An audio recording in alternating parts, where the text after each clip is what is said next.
Hello and welcome to Chain Reaction, a podcast series examining America's role in the world. I am your host, Aaron Stein, the Director of Research at the Foreign Policy Research Institute in Philadelphia. Every 2 weeks, we will talk to experts about a variety of topics and why they matter for U.S. foreign policy.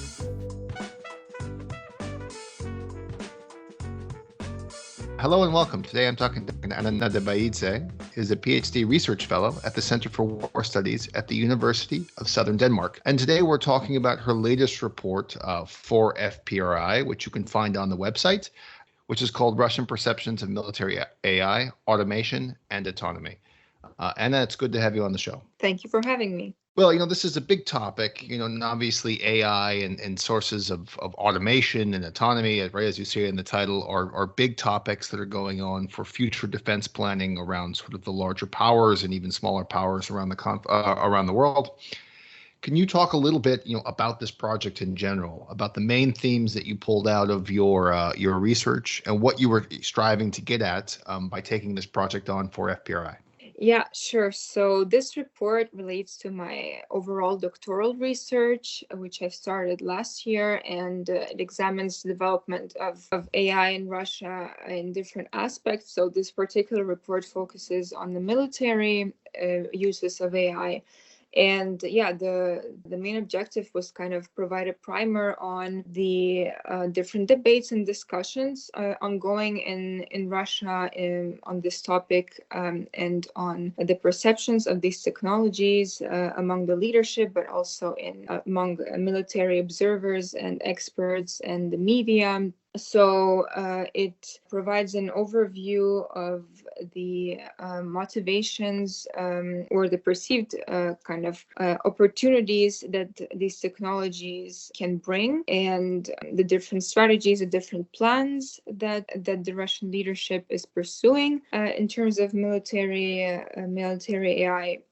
And the different capabilities, at least to the extent known, right? So disclaimer here that this is based on open sources, so publicly available strategies and media reports and what the officials and let's say what the manufacturers are telling us, right? So I don't have any kind of secret sources in terms of what is really going on, but I think that at least examining what is available in Russian literature is important to get at least an understanding of the priorities and developments and some of the challenges to achieving the objectives that the Russian leadership put forward. So all of this is in the report, as well as the last chapter is on the discussions on autonomous weapons, so potentially fully autonomous weapons and the role of humans in warfare. So kind of more the ethical discussion and philosophical discussion on human-machine interaction. So, let's talk about this a little bit. I didn't think we would get into this in the discussion, but I actually think it's really useful. One of the things that your report lays out is sort of like the differences between autonomy, automation, and AI. And as you rightly note, the three terms are often confused with each other, and as you write, in Russia and also elsewhere in the world. So maybe you could give listeners like a brief primer on what these three terms mean before we pivot into what Russian goals are and how those are going. Yeah, sure. I'm not an engineer or computer scientist, but basically automation and autonomy are not something particularly new, right? They've been in the military as well. They've been used and they've been around for decades. But it's really with the latest developments in AI and especially machine learning and deep learning that the discussions have been more active in terms of analyzing what's the impact of this for warfare, for security, for international relations and relations between countries. So the way that I put it in the report is that AI is really seen as a kind of a tool or maybe an opportunity rather to increase levels of automation and autonomy in the military, both in weapon systems but also in other military applications. So I think that we should at least the way that is perceived in a lot of Russian literature is that AI is really the opportunities that AI bring for military applications are very important, and they're important to monitor as well what the developments are. Well, can you talk a little bit, about the Russian ambitions in this space? What the goals are, and how they're pursuing it themselves, particularly as part of their national strategy, which industries are supporting it, and how that fits into overall Russian thinking about the future of warfare? Well, in the objectives part of the report, I've looked at it from different perspectives, both more domestic factors, so developing and investing in these technologies for example, addressing the challenges of patrolling such a large border, or difficult conditions in the Arctic, or military budget constraints. So there's a lot in the literature on how the defense spending is in decline, and that if Russia needs to compete with the West, then there is a need to kind of invest in the more perspective and the more basically strategically investing into the technologies that help modernize the Russian armed forces. And AI is definitely perceived as one of those strategic priorities to invest in, since there's less finances. And so, of course, Russian leadership also monitors developments in other countries. There's a certain feeling or a kind of strong narrative of an AI arms race and the global tech race and whatever you want to call it. And because there's a lack of international regulation as well in that area, so that contributes to the feeling that, we need to invest in this. And then another perspective that I put is the more ideological role of science and innovation broadly in Russia's perception of itself as a historical great power. So it's always been very important to invest in like key and strategic scientific innovation throughout Russian history. So whether it's the space race and now it's AI. So that's at least how it's presented in the Russian leadership. So you asked about objectives and plans. So there's a number of strategies, including becoming one of the key AI developers before 2030, which is seen as quite ambitious by many experts, and also invest in robotics and unmanned vehicles, especially so in the military. That's one of the key priorities, especially at the moment.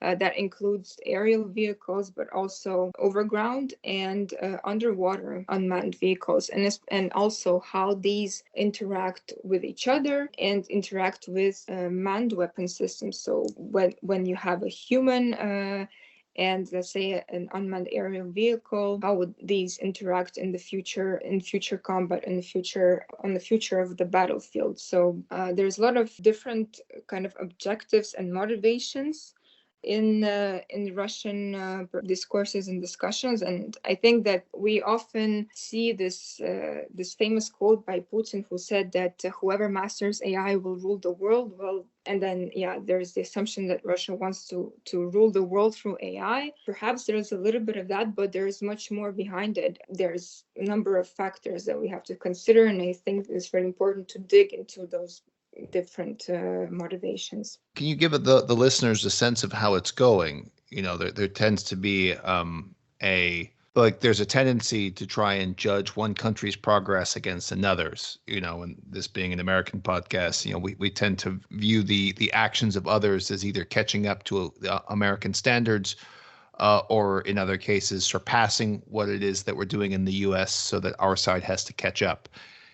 Based upon your research, and how would you say the Russians are doing on this front of autonomy and AI? So I think, of course, it's difficult to evaluate based on what, as I said, what the Ministry of Defense is saying, or what manufacturers, their press releases, or there is, of course, the objective to catch up to US mostly and China. In terms of how it's going, in terms of evaluations from both Russian experts and Western experts, it's going, but there's still a lot of catching up to do. There's a Soviet legacy, and there's a recognition of the strong Soviet legacy of research and education in science, math, and computer science. But after the fall of the Soviet Union, there wasn't much investment in that area. A lot of people immigrated to the West or just abroad. There is the phenomenon of brain drain, which is recognized as an important problem by the Russian government. So right now, very recently, I would say, the government started to realize the importance of investing in those areas, and they are, especially even more recently with the digitalization during COVID. I think there's a bit more action in terms of investment, but still the kind of whole AI research and development is very much state focused. So a lot of the initiatives are related to the government or to state corporations. Actually, the majority of AI researchers are employed by state research institutes or design bureaus, or so it's not that the private sector is non-existent, but a lot of the efforts are state-driven, and that's, it's not prevents a lot of the innovation from happening as it happens in the US, for instance, where private sector is much stronger, and there's much more investment going on. So there are a number of challenges it also I point to, and it includes, of course, also the reliance on hardware on foreign technology. So dependence on foreign technology in terms of hardware. So lack of investment, which the Russian government is now trying to address, and the problems with specialists due to brain drain, people immigrating and or wanting to immigrate. For example, if we look at surveys among young specialists in computer science who just don't really have, or maybe don't see many opportunities, or maybe right. There is some broader ethical discussions about this technology, particularly for weapons that don't have any humans in the loop, i.e. they're completely autonomous. I assume that, and as you document in the paper, that the Russians themselves are not immune from these broader debates. So, as we wrap up here and pivot to the end, can you talk a little bit about, what the debates are within Russia about autonomy, AI, and how they apply to modern warfare? Yeah, exactly. This is a very important point, because I feel like in a lot of the literature, it's not explicit that a lot of the debates on the ethics and of gaining and increasing the levels of autonomy in weapon systems and in the warfare in general. These debates are also present in Russia and to a certain extent in China as well, right? So who the US considers its main competitors. So through my research, I noticed that the Russian leadership sees a lot of opportunities brought by AI and potentially fully autonomous weapons, but there's still many questions on whether, I wouldn't say if it's ethical, but there's no full trust towards AI. And we can see that in President Putin's annual addresses to the AI Journey conference, when every time he kind of says that AI doesn't have the same level of emotional intelligence that humans have, and there's still a lot of value placed on the human soldier within Russian military culture and discourses of other high-level officials. We see that there is still the importance of keeping a human element in, especially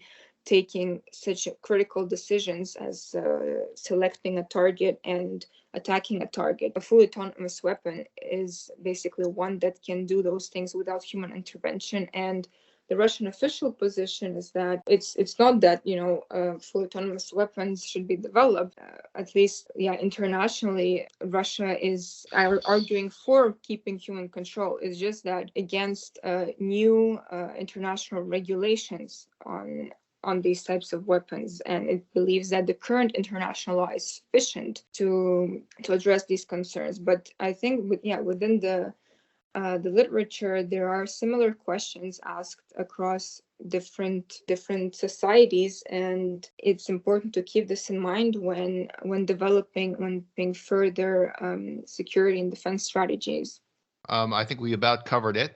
For those who are interested in learning more, please go to FPRI's website or look down in the show notes, and you can see a link to the report. As I said, it's called Russian Perceptions of Military AI, Automation, and Autonomy. So any last words before we sign off, Anna? Overall, development of AI is maybe not as strong in Russia as it is in the US or China, but it doesn't mean that, Russia isn't a key player. And I think that with the current capabilities that it has, it's definitely an actor that we have to watch for, and that we should explore a bit more of what is going on in those discussions in Russia. And we'll see that many of the discussions there are actually similar to the ones that they're ongoing in the West. Well, excellent. Well, Anna, thanks for coming on the show. Thanks for writing the report. It's a fascinating read. I recommend everybody check it out. And with that, thank you for listening.